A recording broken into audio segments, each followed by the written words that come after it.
सुबह सवेरे कौन आया? अल्लाह खैर करे। मैं देता हूँ।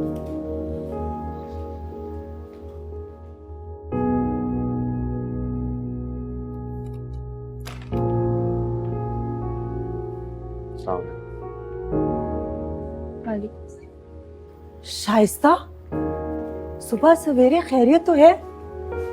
अभी तो सब खैरियत है भाभी, लेकिन अगर नुमान ने राहिला को माफ नहीं किया तो एक दिन ऐसे ही मैं आऊंगी और आकर बताऊंगी कि उसने अपनी जान दे दी। पप्पू अंदर है।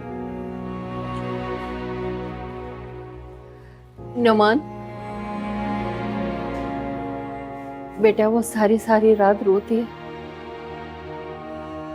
अल्लाह के सामने गिड़गिड़ाती है। उसे अपनी गलती का एतराफ है, लेकिन उस पागल को वक्त को वापस मोड़ने का हुनर नहीं आता। तो मैं क्या करूं? मैंने तो कभी तसव्वुर भी नहीं किया था कि वो इस तरह करेगी मेरे साथ। सबको रद्द करके हमेशा उसकी बात सामने रखी मैंने, उसे सच्चा माना, मेरे एतबार का नाजायज फायदा उठाती रही, धोखा देती रही मुझे। हो गई ना गलती, माफ कर दो बेटा उसको। ये लो, मैं तुम्हारे आगे हाथ जोड़ती हूँ। प्लीज आप ये सब मत करें। शाइस्ता, हमारे बच्चे बड़े नादान निकले, अंदाजा ही नहीं। दिल से जुड़े रिश्ते इतनी आसानी से टूटते नहीं हैं।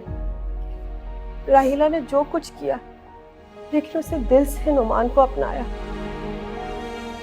राहिला अपने किए पे शर्मिंदा है और नुमान राहिला को माफ ना करके उससे बड़ा गुनहगार बन रहा है।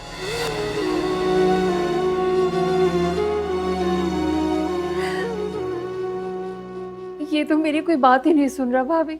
सुनेगा शाइस्ता, इस वक्त ये शैतान की आवाज को दबा नहीं पा रहा, जो मियाँ बीवी के बीच में फसाद कर कर खुश होता है। जब शैतान की आवाज को दबा पाएगा, तभी तो उसके दिल में राहिला की हक की आवाज उठेगी। मेरी बेटी का घर उजड़ने से बचाने भाभी, उस पागल को तो बिल्कुल अंदाजा ही नहीं हुआ कि कितनी बड़ी नादानी कर रही।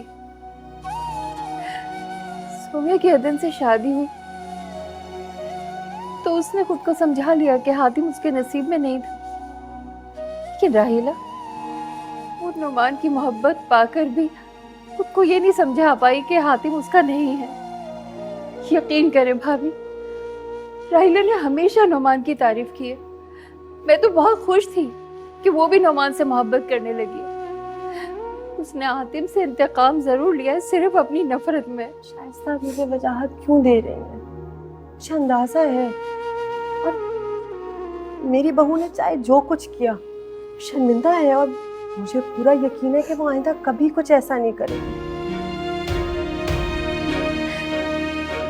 तो फिर नुमान से कहना उसको घर वापस ले आए, नहीं तो रो रो के या तो वो मर जाएगी या मैं नहीं रहूंगी। शाइस्ता